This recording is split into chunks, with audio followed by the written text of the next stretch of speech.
And thank you for tuning in to Talk on the Rocks. This is Mike. And I'm Jamie. And we have a great show tonight. We're getting really good at this. We are. I know, it just all comes to life as soon as that music starts playing. True story. And it's good to go. Yeah. I wonder why my phone's blowing up over there. Because everyone wants you.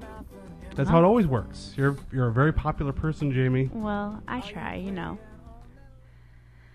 So, we got lots of stuff to talk about tonight. Yeah, let's get right to it. All right. Can I go first, or you want to... Nope, you have at it. All right. Well, I saw something tonight on Twitter that I thought was actually pretty cool. Howard Stern, his autobiographic movie, Private Parts, I guess was playing on HBO tonight, and he actually was doing like a live tweet, like behind-the-scenes commentary while the movie was playing. So if you were watching the movie and checking your Twitter, watching his feed, he would be telling you, behind-the-scenes stuff for the different parts of the movie. And it got me to thinking, is this the beginning of a new trend? I mean, are you going to see more actors and more directors doing this? Well, it's kind of an interesting concept now, like you always go to movies or watch things on TV and it's always what you see on the surface, not like you actually have to watch the extras on a DVD or like wait until they have some kind of press release. Whereas Howard Stern was actually making himself available to interact with his viewers, which is actually pretty cool. Well, and that's going to be something that you're going to see a lot more of. I mean, you're going to definitely see, with new movies coming out, especially when they do the re-releases. That's the best time to do it, when they have those, those re-releases to Blu-ray. Then you're going to get more of that on there. Like one I would actually tune into and make a point to actually see the Twitter messages for is if Gene Wilder was to do some behind the scenes of Willy Wonka and the Chocolate Factory, the good version of the movie. Absolutely. So yeah, the new one with Johnny Depp, I didn't even watch it, but the preview scared me enough. He looks like, I don't know, Michael Jackson on crack, and it just looked awful. So boy, oh boy. So I just thought I'd bring that up because I thought that was pretty cool and just wanted to get your opinion on that. And I didn't actually get to participate in it, but it's the first of many times we'll get a chance to see that happen. And just as a side note, when I put that on my Twitter feed, I probably got more responses for that headline. I actually put a headline on my Twitter. It says, Howard Stern tweets about his private parts. Yeah, I got a lot of people clicking on that. Well, yes. So everybody wants to hear about naked, controversial things. Why does it have to be naked? Well, I don't know. It just appeals to people. Apparently so. But anyways, so we didn't talk about the drink of the night yet tonight. We'll get to it. All right. Well, tonight I've actually chosen as a gift that I got last night at my birthday party from one of my friends. Actually, a bunch of my friends chipped in and got me a whole bunch of stuff. But they actually went up to Glen Arbor, which is near Traverse City in Michigan, which for those of you that know... Oh, this is the right hand, too. Let me see. All right. So it's up like... here in Michigan. We're in the Mitten State. So they went up there, and actually one of my friend's parents lives up there, so they probably were up there on a trip, and they got me wine from Cherry Republic. And let me grab the bottle real quick. Oh, let's see this. Oh, there it is. Yes, Cherry Republic wine. It's called Abundanza. And I guess I could do this side. Yeah, so... it's a brand new label, and it kind of threw me because I'm like, wait, I've never heard of this wine. And then they're like, yes, you have. You've had it, because we've done wine tastings up there, which is awesome. But it's very, very fruity, as you would think that a place that was called Cherry Republic might make. It's 58% grape and 42% cherry.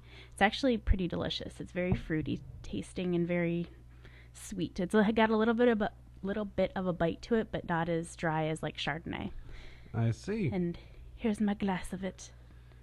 Cheers. I'm cheating tonight. I'm not participating in the drink of the night. Well, you don't like wine, so. I'm not a wine guy. Well, you're a winey guy. Well, plus last night I had plenty of drinks of the night.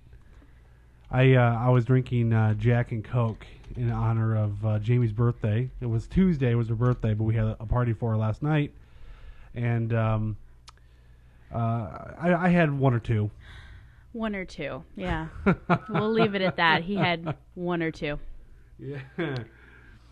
So, But speaking of drinks, let's can we talk about this other drink story we were going to talk about? oh, the can? The can. Yes. So, apparently Diet Pepsi Pepsi brand company is releasing a new skinny can for Fashion Week, which apparently is coming up. And they are all excited about it because they said that their campaign says that it's our slim, attractive new can is the perfect complement to today's most stylish looks, and we're excited to throw its coming out party during the biggest celebration of innovative design in the world. And pretty much everyone else has said you're a dumbass. And actually, here's a pic of the can.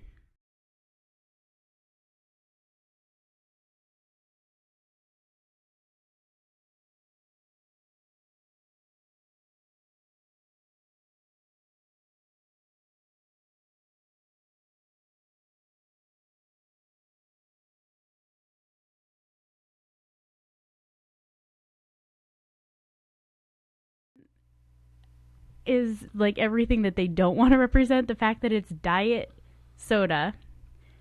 Yes, I said soda.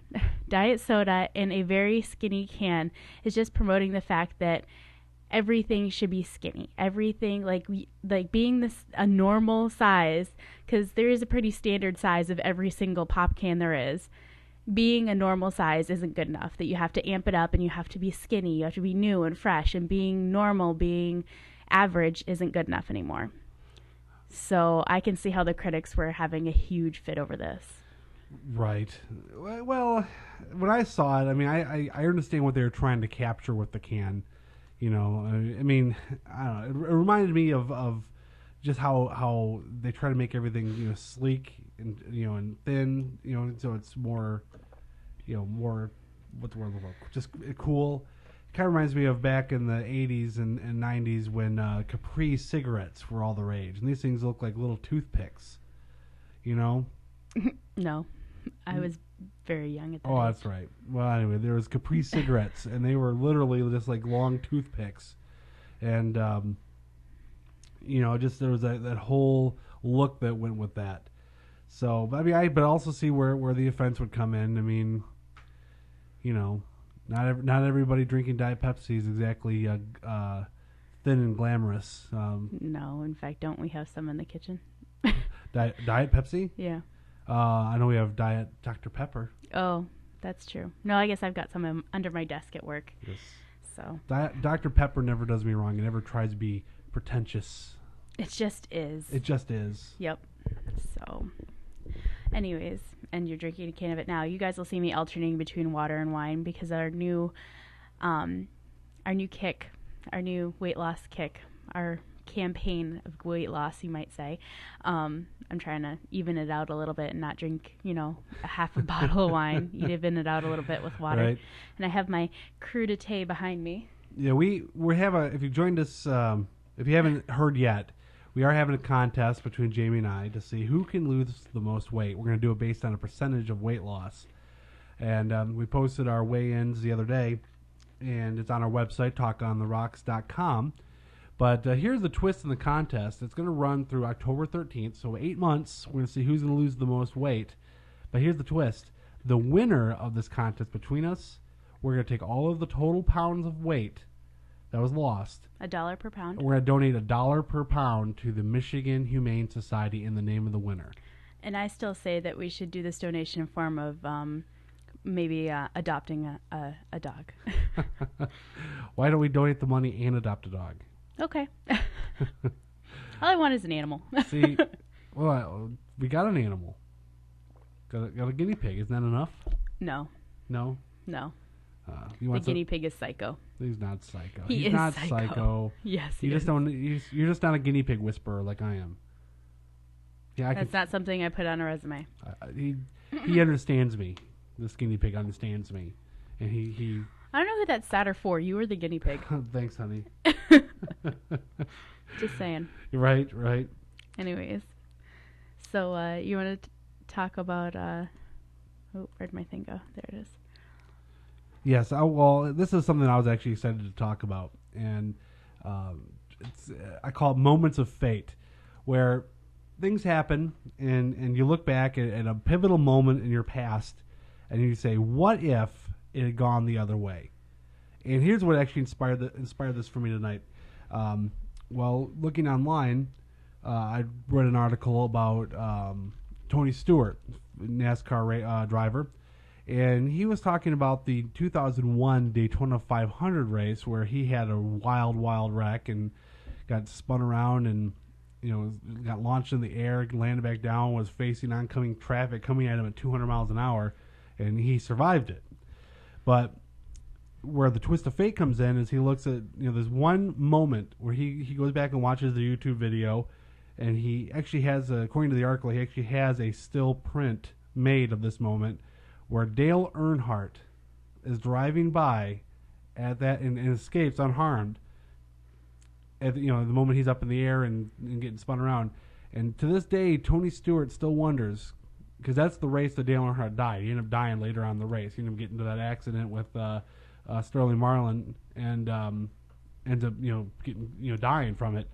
To this day, he still wonders if he had just landed a little differently or drifted down the track just a little more during that accident. If he had nudged or bumped or spun Earnhardt out in the course of that accident, that would have changed everything. He would have ended up farther back in the pack. He wouldn't have been where he was when the accident happened.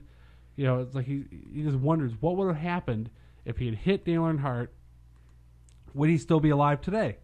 That would have changed the whole course of the race and that would have changed everything. Right.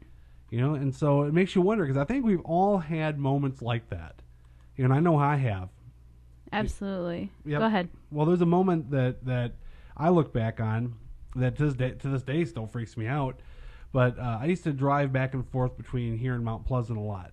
And when I was going to college. And one weekend, or end of a weekend, I was heading back up to college. And, I was a smoker at the time. And so whenever I'd smoke, I'd have the window rolled down. I'd be, puff and then dingle out the window and all that. So I'm driving along, having a cigarette. I just finished a cigarette. Just finished it. And it was a kind of a chilly night, so I rolled up my window, got rid of the cigarette, rolled up my window, and was still driving. I mean, just moments after I rolled it up, this deer comes out in the road. I had no reaction time whatsoever. Boom, hit him. And the way I hit him is he kind of glanced off the front left of my car, and like there was like a moment. I still see it in my mind in slow motion where I'm like locked eyes with this deer, where he crashed into my driver's side window as he rolled off the side of my car, and I That's just kept, pretty scary. Yeah, well, I just kept on driving. I mean, I just was just in a state of shock. Like, it was just not, I didn't say a word. I just, just staring straight ahead, like, what the hell just happened? Oh my goodness, what just happened? And just couldn't believe it. I mean, not like I was going to go back and check out what's wrong with him or save him. I mean, he's done for, but me, I couldn't believe it, and then I got to thinking about it. If I had still been smoking, or hesitated to take roll my window down, still had my arm hanging out, whatever, he would have took my arm clean off, easily. He would have ripped my arm off, and I probably I was on that stretch of 127 going north, where there's like not a thing around for miles but darkness. Right. The shot, no one would have gotten to me. I'd be dead. I would not be sitting here right now. Just one moment more, or if I decided to try to squeeze a couple more puffs out of that cigarette, anything, and I'd be dead. Wow. So, but I think everyone's had moments like that. And like Tony Stewart, wondering if he'd hit Earnhardt. He could have.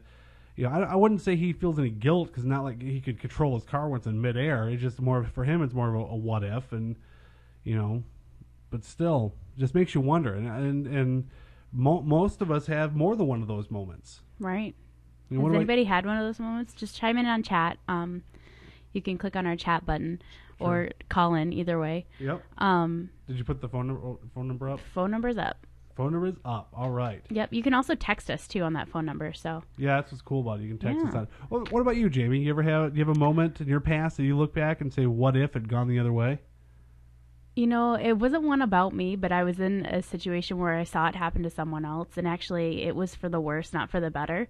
But it was kind of how it was a stupid thing that happened, but I was in 6th grade and I went to Girl Scout camp, and like, most 6th grade girls, I was really excited, and we went on this big hike up at Baxter State Park. I'm from Maine.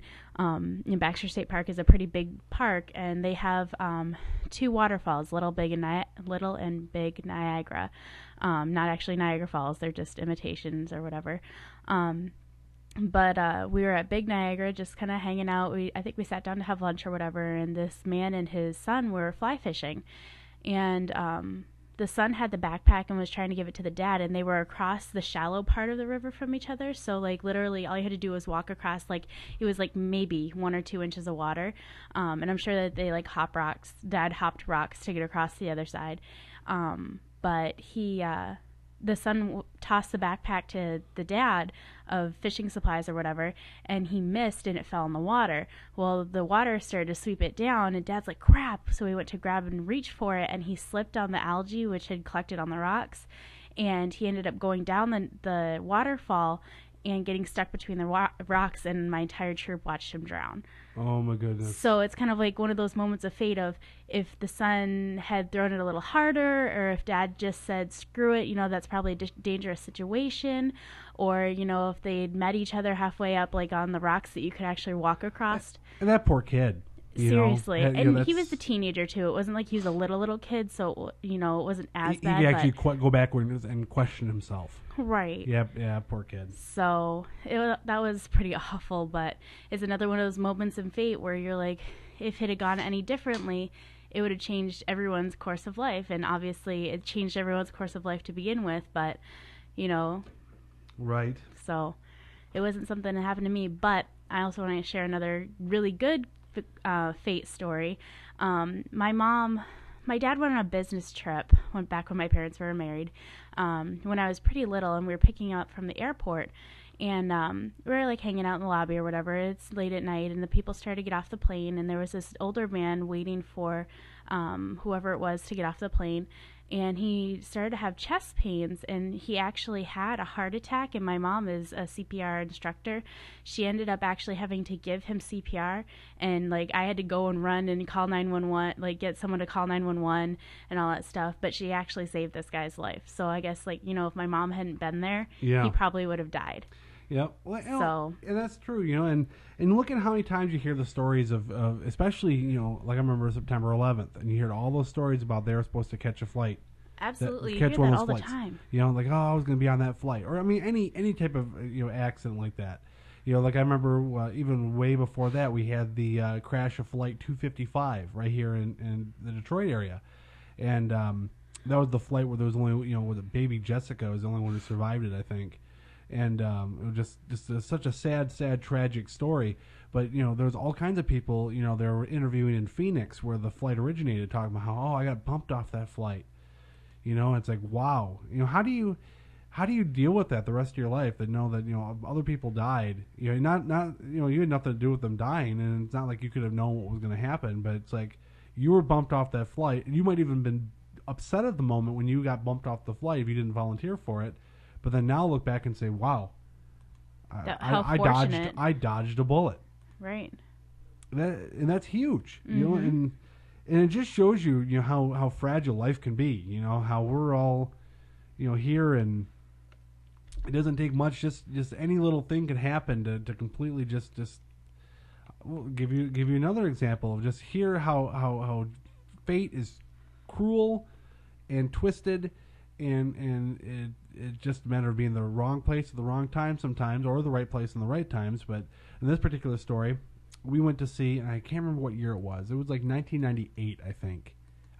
No, it would have been maybe before that. I can't remember. But it was the US 500. That was at Michigan International Speedway. It was an IndyCar race. And basically the US 500 was like, Roger Penske's big, FU to the people doing the Indianapolis 500. There was a little rift between, him and some of the driver owners, and they decided to make their own league. So we're at this US 500, and I was really into racing then, NASCAR mostly, but so I was really into track conditions and really into you know what's going on the track. You know, it's interesting because at the same race, we saw there was an accident right in front of us where Danny Sullivan got both his legs broke in this accident.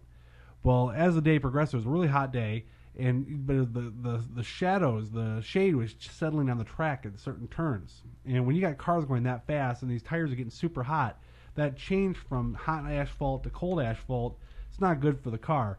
And I was just telling one of the people who was at the race with me, hey, there's gonna be an accident right in that corner.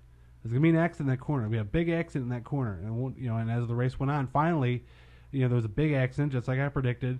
What we didn't know at the time, because it was like, it's a 2-mile track, so really that's happening over a mile away from you.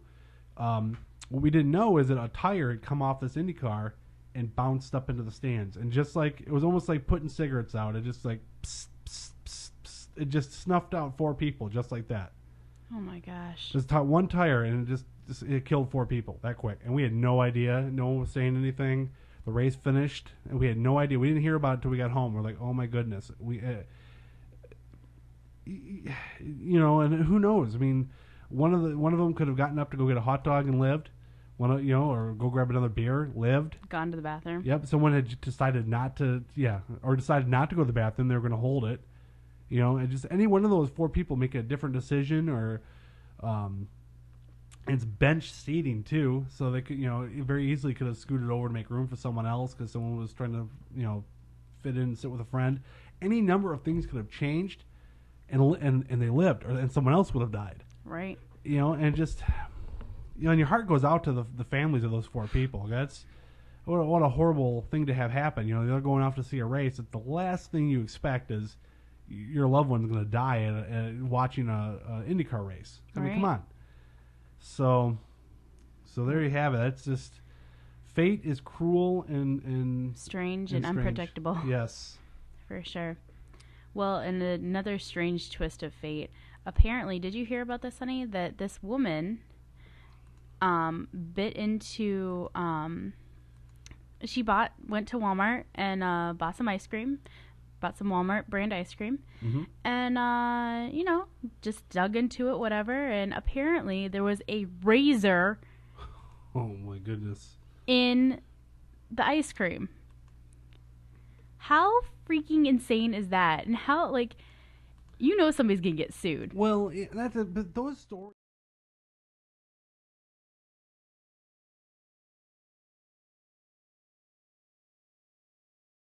Wonder though. First of all, my question is obviously, how did the razor get into the ice cream? Well, that's true. I mean, last I checked, you don't need razors to make the ice cream. Right. If it was, are they saying it's a true blue razor blade? Well, it said because her story that she was telling to a local television station says she got to the bottom. There's normally a chocolate layer there. She went to get a spoonful of it, bit into it, and something sharp cut the inside of her lip. How awful is that? Well, it's awful that happened, but I mean, my question is... Yeah, it's a real razor. It's probably like a piece of a razor, obviously, but not like... I wonder if it's like shrapnel from the machine that broke off, the churning machine or whatever. That's what I was trying to get at is, if it's like a piece of a safety razor or like a razor blade, like an old-fashioned one, you would almost question if someone had sabotaged the product. Right. So, I don't know, but they used to have all those stories about how there's so many worms and maggots and all that nasty stuff. You just never think it's going to be something lethal, what if it wasn't her? What if she wasn't chewing this? Yeah. What if it was... Well, but it happens. You're more likely to see that kind of thing happen at a restaurant. Like my mom, for example, we were at a restaurant once, and she found a piece of glass in her salad. A broken, jagged piece of glass in her salad. That's scary. Yeah. And what's funny about that, too, is she didn't sue. She got... And all she settled for having her meal free. Not everyone else at the table, just her meal free. If that had happened today, lawsuit. Yep, absolutely. My parents were not... I think the whole generation did not care about lawsuits. They weren't very sue happy. No. And it just, oh boy. Well, hopefully, I'm assuming she's okay. She didn't get any permanent damage. All right, So she's all right. I think she's okay. Good. So I want to make sure she's okay. Yep, for sure. But So, anyways, so I also found this story about this 91-year-old woman who was a secret millionaire. yeah, you hear about those often. Yeah, apparently she just died like a couple of days ago, but apparently she had about $3 million stashed away. Like as in bank accounts, or it's like in mattresses? No, or? I think it was not. I don't know. It doesn't really say, but apparently she was known for wearing tattered clothing and hanging onto broken furniture. But in the good part about this, though, she left all of her money to charity, including $500,000 to a Seattle hospice. Oh, wow. The organization's largest donation ever. You know, those stories, when you hear about them, it's always the Depression era generation. For sure. You know, and it speaks to how a depression really changes your brain. It scars you for life. Right. You know, those were not easy times by any stretch of the imagination. And that's why I kind of get upset when I watch the news and how quick all these people in the media are happy to throw out the term depression. They just throw it out there. We're heading for another depression. It's going to be another depression. Yeah, but it is, but not for everyone the way it was such a wide sweeping depression for everyone in the 1920s. Well, to me, when they use that term now, it's like, to me, it cheapens what everyone went through back in the 30s, you know? For sure. It just... For sure. I'm not saying that it can't happen again, but by all means, I'm sure it... I mean, we're based on an economy of numbers that nobody truly could get a handle on every one of them. Right. And I don't know. And it doesn't take much. It just takes a certain set of events to happen that, you know, the stock market crashes and everybody's out of work. Right. And, you know, and the United States is already in debt up to its eyeballs. To China. But yeah, and then what? And then it's a domino effect. You know, if we go down, you know, you better believe there's gonna be a lot of other countries who are going to be following suit right behind us. Absolutely. So, I don't know. It's kind of like we're like the catalyst. If the U.S. market crashes, everyone's market's gonna crash. Yep, won't be that way forever though. Nope. You know, we're on the cusp of things changing. That's true. So everyone will be watching the Chinese markets. Absolutely. It's what it is. Well, other news too is, speaking of the economy, did you hear that Borders is going to file for Chapter 11? Really? Really, really. You know, well... That kind of makes me sad. Like, to be honest.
That's kind of sad. Yeah. You know, and I feel bad for anyone who works at Borders Books and lost their job. Right. Because you hate to see that. Well, for nobody's anybody. lost their job yet. They're preparing to file. Well, it's just a matter of time. And which, Right. you know, And the thing is it's just a spiral. You know, they're already encouraging people to go out and spend their gift cards. Right, which kind of sucks too, because that means that I have to hurry up and send out my nieces and nephews Christmas presents. Oh, is that what you got them? Yeah, I did, because that's what they love. They love gift cards to bookstores. And let's mail that out next week. Yeah, because Christmas was 2 months ago. You know what? We've been busy. Oh, that's good. I'll remember that. So I figure next year I got until July to get you a birthday gift. I was busy. I'm busy. You know. Well, I'm just giving you a hard time, Jamie. I know, but it makes me feel bad because I already feel guilty enough. All right. Well, let's move on. I'm just heaping on. Speaking of stress. All right, save my life here. Go yes. ahead. Tell me how to avoid stress. Okay. Well, according to the Prevention magazine, they wrote an article saying everything that you know about beating stress is wrong. So what do we know? What do I know about beating stress? Well, what have you been told about beating stress? Like, how do you beat stress? Well, here's how I beat stress. If I'm having a hard time with somebody on the phone, I hang up. When I'm having a hard time with a person that's confrontational, that I don't need to have that confrontation, you walk away. Okay, but if you're not in an actual situation, what if something's stressing you out that you're not actually confronted with I'm person? thinking about bills, or yeah. I'm thinking about you just take a deep breath and you not think about it for a while. Procrastinate, put it off. Gotcha. Well, doesn't that just end up to leading to more anxiety when you actually are forced to face it? That's besides the point. Okay, well, okay. So educate me, I'm ready. Well, one thing that I've always been told to is don't stress eat. Don't eat when you're anxious because that's really, really bad for you. That's comforting, though. It is, but everyone tells you don't eat when you're stressed because you overeat and you eat the wrong things, and that's how you gain weight. They talk about that all the time, about how you gain weight from stress eating or boredom eating. I believe it, and I'm actually a victim of that because before it was stress eating, it was stress smoking. Right. And, during some stressful periods of my life, I was up to 3 packs a day. Yes, I was. Oh, boy. I'm so glad I quit now. Yeah, me too. But, yeah, so then, of course, in the years after that, you get stressful. And then it's comforting to reach into your desk and pull out a bag of pretzels or you might have something wrapped in cellophane like a yummy brownie. Well, actually, they suggest that you're actually supposed to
but this is very on point to what we're talking about now. A temper tantrum, right? Mm-hmm.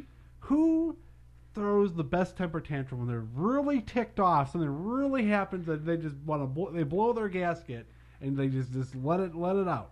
Me? Who does that? Me? You have your moments, but let's say for example something really stressful happened, like they dropped a table on their foot. You. Yeah. See, so what you're telling me is that was actually healthy for me to have that eruption. Right. Yep. Wow. Well, that was out of hurt and frustration. It wasn't exactly stress.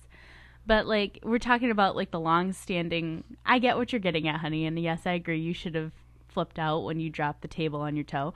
But, I don't know. I guess case in point, it was kind of a tough time when my parents were going through a divorce, and I felt very cheated by my dad out of a lot of things that, should have not happened. And I actually the straw that broke the camel's back was that he tried to take away from me a gift that my parents had given to me when I was in 3rd grade, this beautiful bookshelf that he told me no, I couldn't have it because his new girlfriend was using it. And this was when they were getting ready to move out of the house, etc. And that was like the breaking point for me out of a lot of things that had built up in this whole like separation deal. And I was 18 years old and threw a humongous temper tantrum, threw myself on the floor, banging fists and hands and screaming. And I'm pretty sure the dog peed on the floor because she was so scared. But I really did truly feel better about it after that. All of that inside stress and tension was just relieved after that. Didn't solve any problems, but at least I felt better. Wow. So, yeah, I'm just saying that, when you're really stressed out, my recent version of this has been crying. Crying really helps me. So. Now, is there any stipulations to this? Like, what happens if the stress happens in public? Well, I wouldn't suggest crying. Can I just blow up in the middle of the post office? No. And get screaming in them because it's taking too long to get up there with my 12 packages? No. No? No. Or if, No, it's not.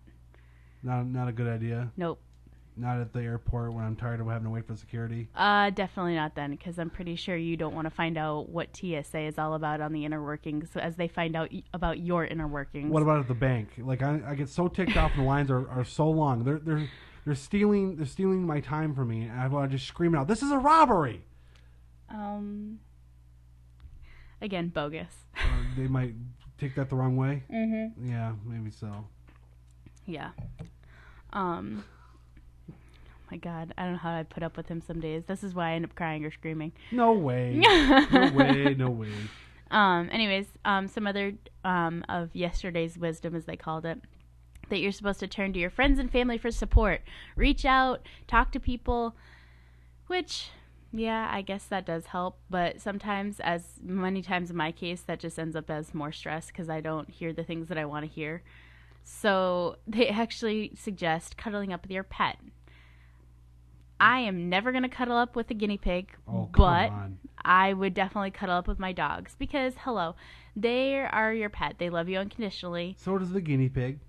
The guinea pig does not love me. He hates me. He bites me. He nibbles. He nibbles. No, he bites me. How do you know that how is it that you know the dogs love you, mm-hmm. but you know that the guinea pig does not love you? Because the guinea pig doesn't jump on top of me when he sees me.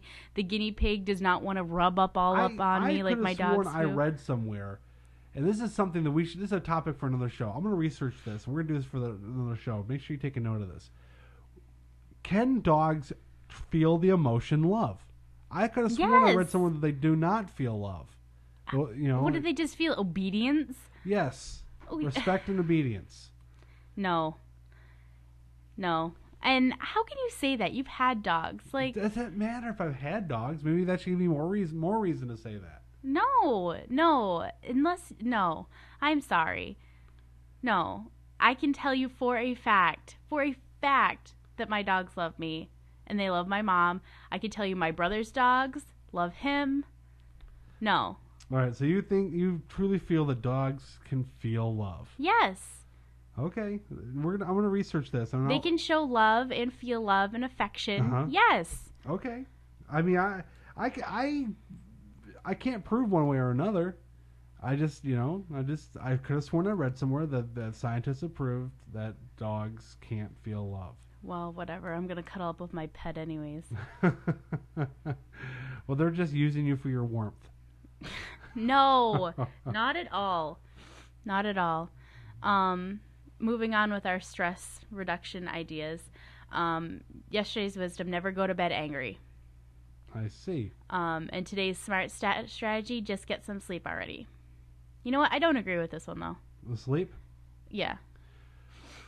Why don't you agree with it? Well, it says in here that the fact is forcing a discussion by bedtime can actually make things worse. And I don't know. Like anytime that I've gone to bed mad, I get crap for sleep. It's like I just should never have slept at all. Like cuz I sit up worrying about it and like thinking about how I'm going to talk about this thing later on and all that stuff. So it's like I never even went to sleep anyways. So you just want to have the blowout and be done with it. Right. And then go to bed angry. No, because usually it's better afterwards. Like I don't know, you come to some sort of conclusion afterwards and then you're done. I know. Usually it comes in the conclusion of I'm right and you're wrong. And I go to bed happy with that. Yeah. I let you think that. So then you go to bed angry then, don't you? No, I don't. Okay. Okay. Was that all the tips? One more. Okay. It says, yesterday's wisdom is express your feelings. Today's smart strategy is keep it to yourself. Which seems contradictory to the rest of these things. So, okay, so they're saying that I'm assuming that they're saying negative feelings. Well, right. It's actually talking about how, like, there are some people that vent too much about their negative feelings, and I can be one of those people for sure, and I try to avoid that. But I also try and really show, like, extreme happiness, too, when I am really happy. See, but everyone's got those friends who tell you flat out, well, I'm just an honest person. I just tell you how it is. I'm honest. And you know what? That's all right to a degree. I don't sugarcoat anything. Okay, that's all right to a degree, but you know, it's doesn't mean you always have to go around and call everything as you see it every time. It's like, you know what? I think everybody enjoys some degree of sugarcoating. Right. You know? It's like, okay, I'm an overweight person, but it's like, and everyone can see that when they meet me, but, you know, do they constantly have to point it out? It's like, hey, Mike, you know, you're still looking pretty overweight there. You're a big guy. You're a big guy. Hey, you know, oh, man, I forget what a big guy you are. You know, and you always remind me every time you come walking in that door. Yeah.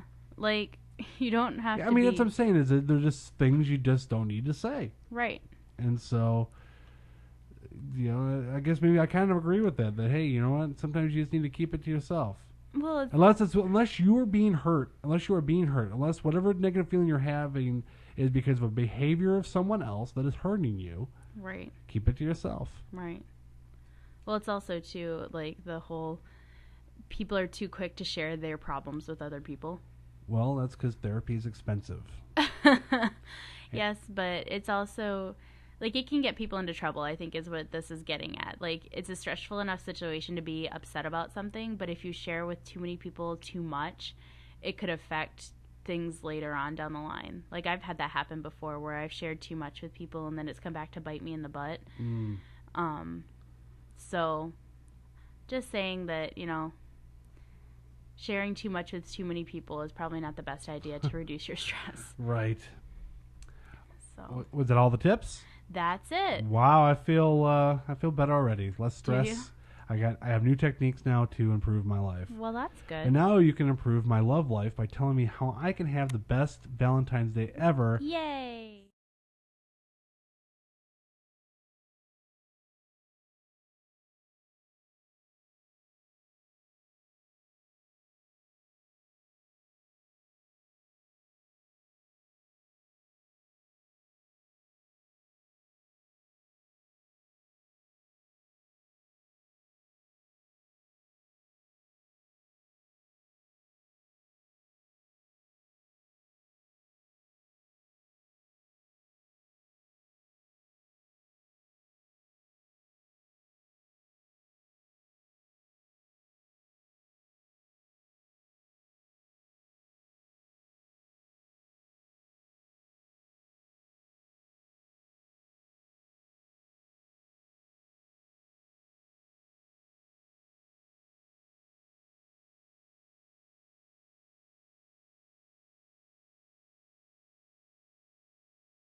There was actually a couple of websites that came out, and I think they're both defunct now. But if you know of a website, please let me know because I would love to find one. What I'm talking about is where they'd actually have so you would pick songs from these different services, and then put them on this service, and it would actually give a link to the person you wanted to give a virtual mixtape to, and it looked like a real cassette tape, and the actual tape would you know how the old cassette tapes how you could see how much was on one reel or the other. Yeah. In that glass window in the middle. Yeah. It would actually have that and be accurate. Like as the songs are playing, it would go from one side to the other. That's kind of cool. Yeah, it looked like a real cassette mixtape, and so there you could put like several songs on there. People could come and listen to your mixtapes, and it was a cool deal. But I think they got shut down by the licensing police. But it was a cool concept. If there's anything out there any company out there that's still doing it, I'd love to know about it. Well, I remember when we moved from mixtapes to mixed CDs. Oh yes. And I don't know, it kind of lost its charm between. Well, the problem for me was you only had. I have terrible handwriting to begin with.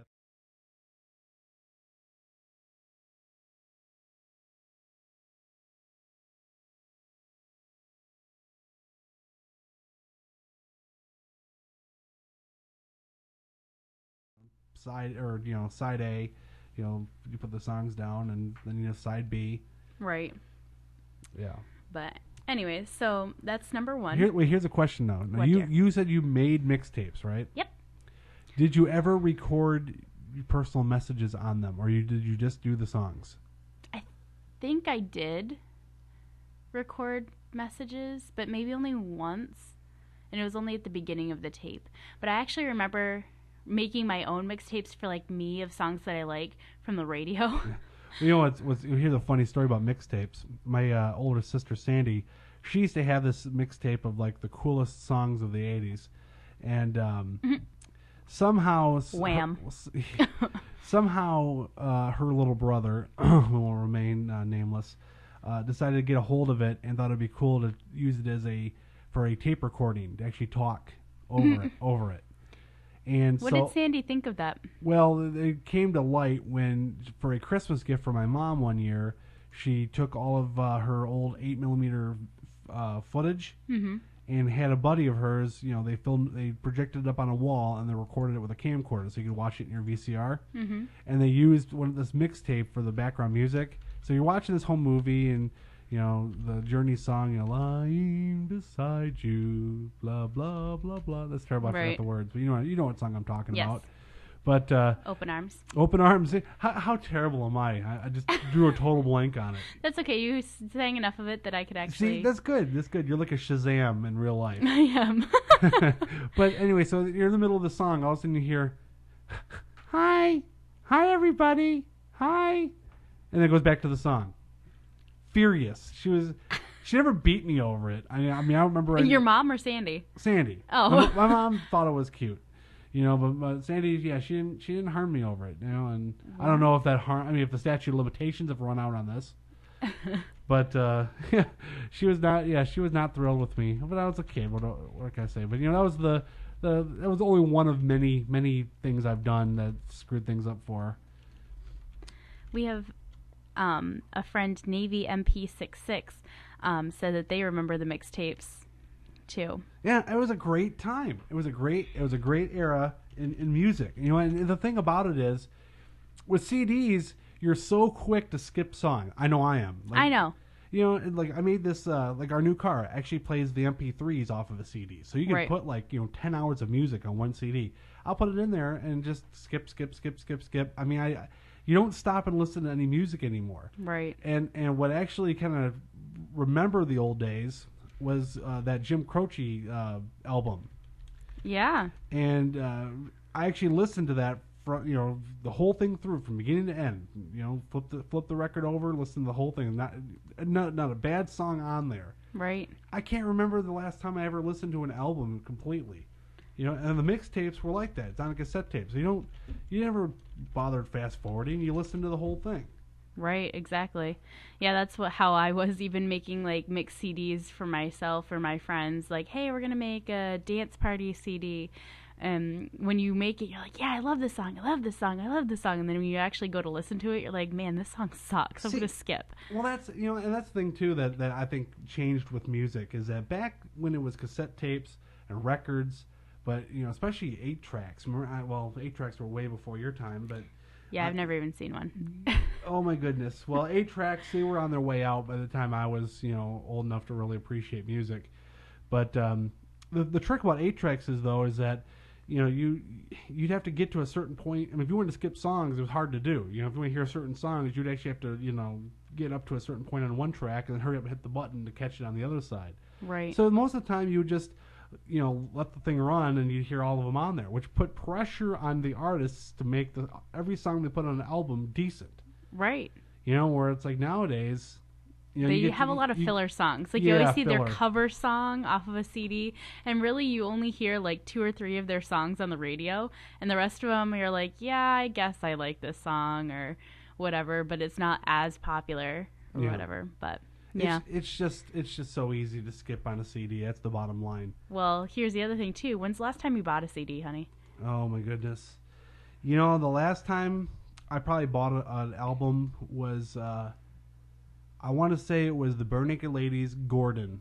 So you're looking at like 95. I bought it, 96. Wow, maybe? I definitely bought one more recently than that. Yeah, but I think that's the last time I actually bought a CD. Yeah. And I miss those days too. Like you go with your friends to the store to see the new music that came out, and you put the headphones on at the different listening stations, and you listen to what's on the CD and or the cassette tape, and you buy it and pop it in your car and listen to it on the way home. It was the coolest thing, And right.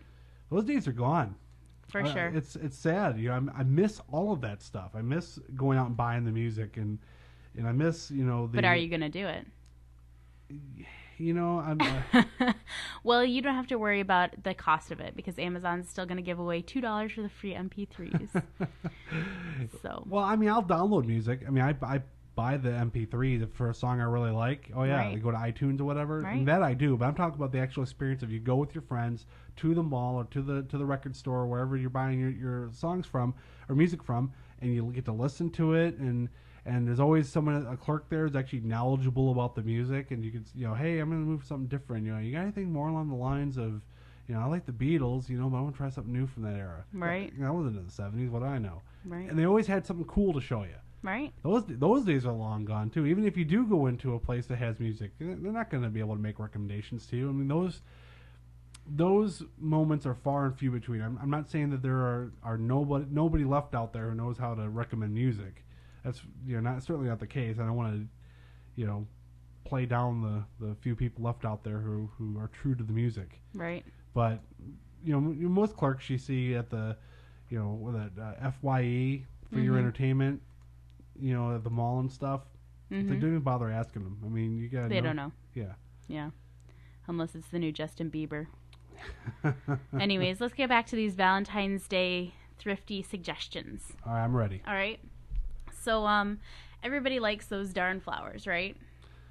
They're nice. Well, I mean, that's like the go-to thing for guys to get girls for Valentine's Day, right? We never go wrong when we do. Well, that's true. Apparently there's a couple of coupon codes if you are ordering online that you can use. 1-800-Flowers has one, Pro Flowers has one, and FTD has one. And actually the Pro Flowers one I tried using the other day because actually it was my mom's birthday yesterday, and I sent her flowers and I tried to use this Pro Flowers coupon and it didn't work. So try going with 1-800-Flowers or FTD, but I can't say for sure that the Pro Flowers one works. Just an FYI. When you bought you said from Pro Flowers you bought for your mom? I did. Yep. And if I'm not mistaken, you paid them extra to have the flowers there before noon. Right, because I had to send it to her work. My mom still lives in Maine, and they've gotten about 6 feet of snow in the last 6 weeks. So, and she lives on the top of a hill on a dirt road. They refused to deliver to the house. So I had to send it to her work, but she was only going to be there in the morning on Friday. She teaches at a university. So I was like, I really need them to get there while she's at work because it's a Friday. And, if they sit there over the weekend, nobody's going to water them, blah, blah, blah. So I really wanted them to get there while she was at work.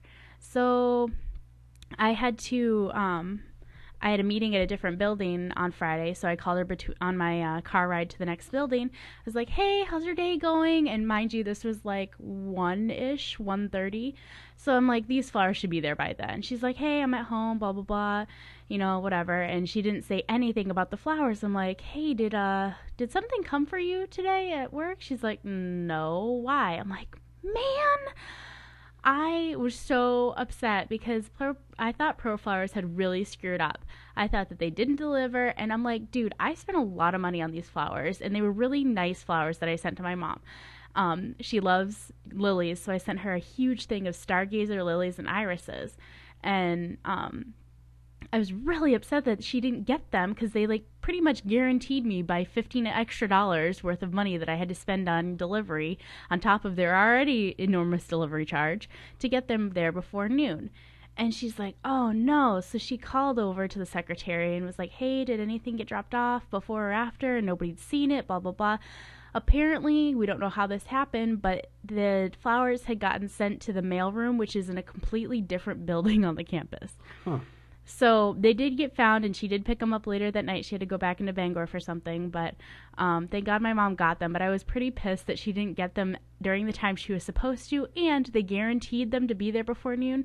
I got the confirmation email from FedEx that they were delivered at 12:28. See, yeah, when you told me that, I had two emotions about that. Number one is Disbelief. No, I thought, okay, 28 minutes late. You can't make what you do, ask for a full refund over 28 minutes. I mean, but the fact that they didn't even deliver it to the right place. Well, that. But then my other motion was, well, still, 12 o'clock is 12 o'clock. I mean, when you pay for, next day delivery or by the next business day delivery, for example, with UPS. If they deliver it at 6 p.m. on the next delivery or business day. Well, the thing is according to them, the business day doesn't end until 11:59 p.m. Which who's going to be in their stupid. office? Right. Who's going to hang around for a delivery till 11 o'clock at night? I mean, you make a guarantee by 6 p.m. You get there. Showing up at 6:55 and leaving it at the back porch. Right. Doesn't get it. So it bums me out that FedEx they doesn't show up till 12:28. They gypped me. Yeah. So just keep that out there, FedEx. That you screwed up. 12:28. It's not 12 o'clock. Right. Tisk. But anyways, so another way to save for Valentine's Day, getting back to our Valentine's Day topic. We're pretty tangential tonight. Wait. So what was the bottom line on that one? Use these coupons to save money on flowers. Use the coupons. Two of them are 15% off, and one of them is a 20% off. Are we going to post that to the website? We sure can. Okay, make sure I get that. Right as soon as the show's over, I'll post them. So stay tuned. It'll take me a matter of minutes, and you can have a coupon for flowers. That's right. So that you can save money, and you're still able to order them. I mean, cool. We know that Valentine's Day is Monday and this is Saturday night, but you're still able to order them, and they will get them there. Their other suggestion was trying to hit the local flower shops or grocery stores very early Valentine's Day morning, because they still have the pretty good selection at that time, and that's not all picked over. I have a better idea. I'm gonna take finger paint and just coat my fingers, and then paint my wrists green. And I'm gonna say, "Look, honey, a flower, and look, it's blooming." Does that work? See, look, not bloomed. Oh, blooming. You're hard to please. You know that. You are picky. You are picky, and you're lame, and you're hard to please. Whatever. Let me guess. You want real flowers. They're just gonna die. They're just flowers. gonna die. I don't care. They're pretty. Whatever. Come on, save me some more money. All right. They're suggesting. There's an app called Epicurious, but it's also an online website. That has great recipes for homemade chocolate. They have an sweets. iPad app. I have the iPad app. Me too. But they suggested coffee chocolate truffle kisses, white chocolate dipped strawberries with citrus sugar, or bittersweet chocolate and walnut fudge. And you make these yourself based on right. their recipes. So Russell Stover, take that. I don't know. See, the Russell Stover chocolates are cheap. They are. They are good. I like them, and they're inexpensive. Not cheap. Cheap's the wrong word. It makes it sound bad. No, they're inexpensive. And if you ever need chocolate in a fix, go get it because it always comes in the nice rectangle box with the nice painted on bow. Right. And they always work out well. 'Cause I think you get a nice size one for like $5 or something ridiculous. Right. Under 10. Right. Quick, easy. There you go. Bam, bam. But But I don't want chocolate this year, honey. We're on a diet kick. Okay. And we still have birthday ice cream cake in the freezer. Oh, so good. Dairy Queen, your Reese's peanut butter ice cream cake is delicious. I'm ready for the next. All right, you ready? Save me more money. All right. So another typical thing for men to get women for Valentine's Day is jewelry, right? Yeah. Yeah. So, not every woman is expecting because they know that their man's on a budget and that kind of thing, or they just, I don't know, you can still get something that's really nice looking for not so expensive. And actually, BlueNile.com has some really nice jewelry for pretty cheap. Yeah. So they suggest Blue Nile jewelry to. Is it an online retailer? It is, but there are actually also retail stores. Okay, because this short notice, right? They wouldn't be able to get it in time. Right. So as long as you can get it in person. True story. Now going on the theme of making it yourself. Right. If I can make my own fudge, why can't I make my own jewelry? I am very handy with twist tie art. Actually, you're even better with straw art. Yeah, well, that's easy to do when you're drunk at the bar, because then you just go with it. You end up turning it into just a knot. Yeah, you just make it work, and you turn into an artistic genius. Mm-hmm. So, anyways. Yeah, so there you go. So wait. So if you opened up a box from me, mm-hmm. and in there was the nicest black straw ring you've ever seen, you would say, "Aw, thanks, honey." Really? Yeah.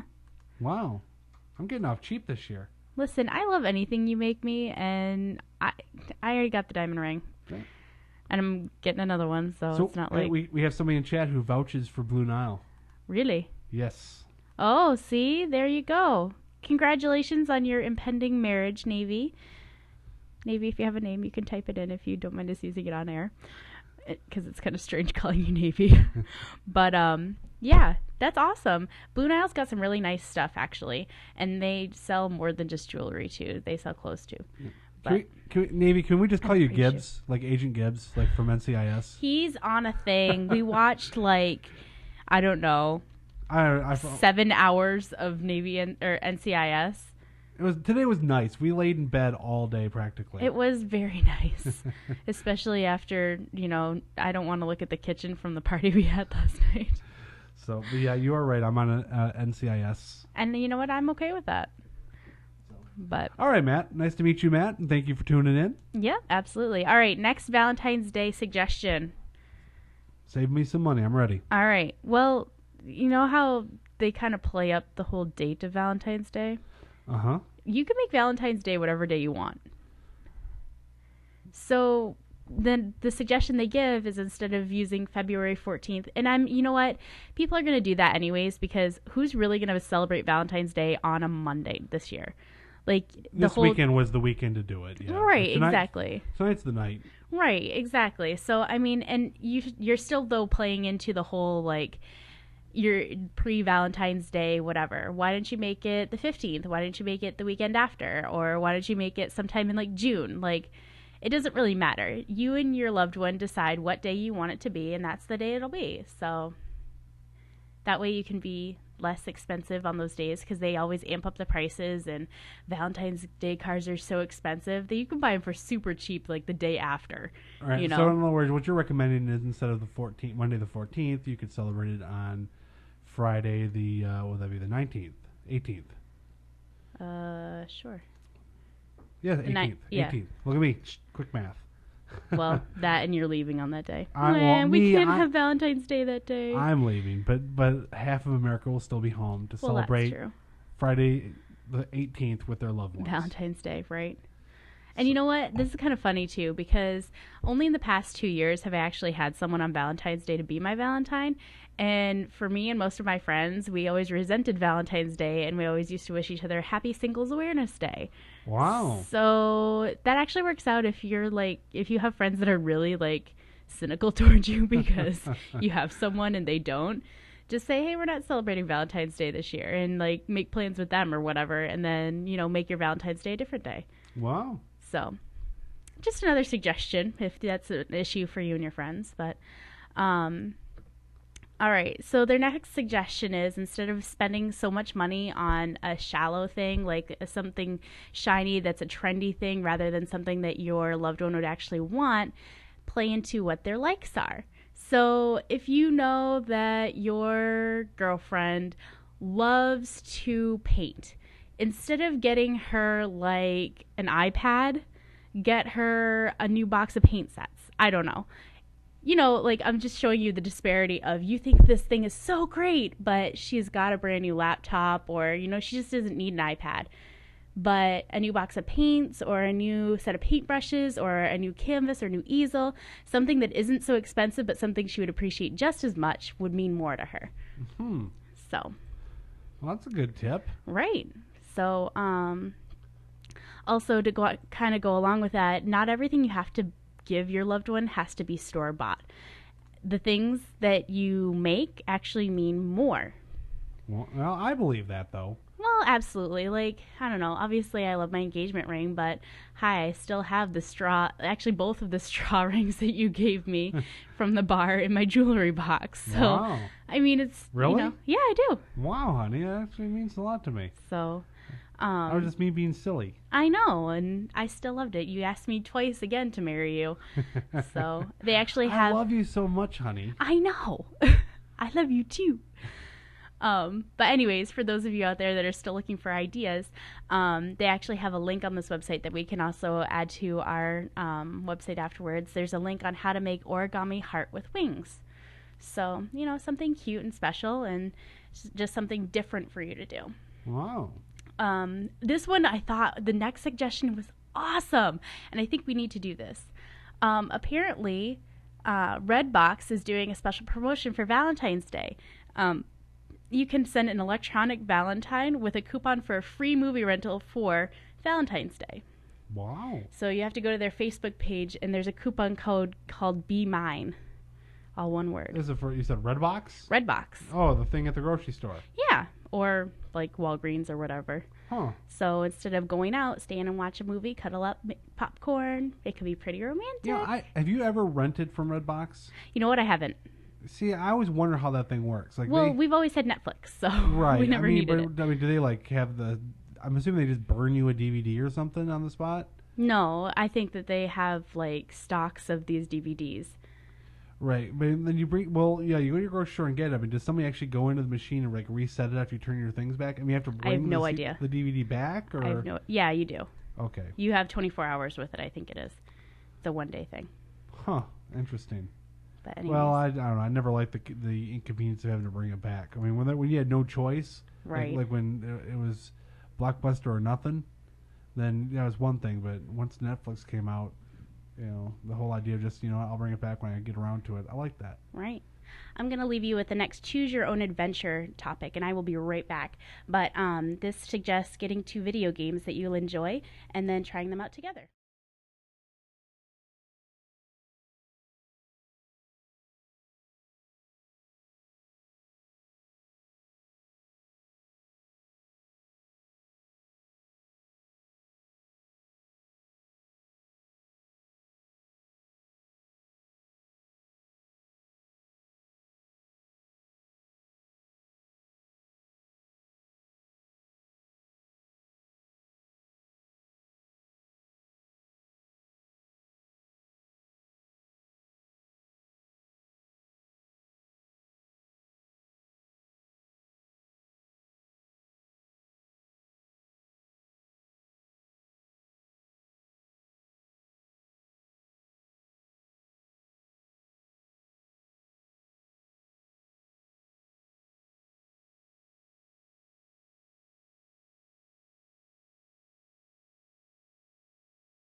and it keeps that conversation flowing. We've also got the phone number for people to call in. And with a format like this, what makes it tough is it's just Jamie and I who do it. There's no producer, there's no phone screener on hand. We just go off the cuff. So with this format, when you're watching and you may join late, or you might decide not to call in right away. If we move on, you're always welcome to revisit a topic that you really wanted to put your opinion in on. We'll never refuse to go back to an old topic. There's no such thing as beating a dead horse around here. Not at all. So I'm back. Yeah. Well, what I said I didn't really like the video game idea unless your significant other is really into video games. Right. Well, I think it was more of the idea of finding something in common to do, like finding a movie that you wanted to see or whatever. Right. That makes more sense. I mean, just video games alone, it's probably not as popular. Sure. But then again, what do I know? I've gotten you to get into some of my video games. Well, that's true. And but their last suggestion as well was to, hugs and kisses are every day, or they're not cheap, but they are dear. Wow. So. How about that? Yep. So, well, I'd like to say thank you to everyone for tuning in tonight. Absolutely. So we had another good time doing this, and of course, if you joined us late, you can catch us on the rebroadcast. We've also fixed it on our website, so we stream all the videos directly. So that means no more skipping and dropping out in the middle of the video. Right. And we've also made it available for you to download the MP3 for you to listen to later on your iPod or any other MP3 player you have, your phone or what have you. For sure. And absolutely, don't forget to check us out in our chat too. Like Mike was saying, that's a really easy way for us to interact with you. We can immediately see your chats. If you're not interested in calling in, that's fine. But that's a really great way to interact with us, and we enjoy that. Yep, and our Facebook fan page, you can get to it right from our website, talkontherocks.com. And don't forget that contest is still going on. We're giving away 4 different $25 Visa gift cards. Every time we hit a 500 fan milestone, so at 500, 1,000, 1,500, and 2,000, one of our lucky fans will win one of those gift cards. So those are just still sitting there collecting dust. For sure. So hurry up and win one. Get 500 fans, let's give them away. Right. So that'll be great. And don't forget to participate in the discussions. Sometimes you've got an opinion. You hear us hear us on the read broadcast, and you have an opinion on something that's going on. Come to our website, leave a comment. You'll be glad you did. Right. And Jamie and I enjoy getting on and responding to everybody. So for sure. So that's it. Thanks for listening tonight, guys. This is Jamie. And this is Mike. This has been Talk on the Rocks. Hey.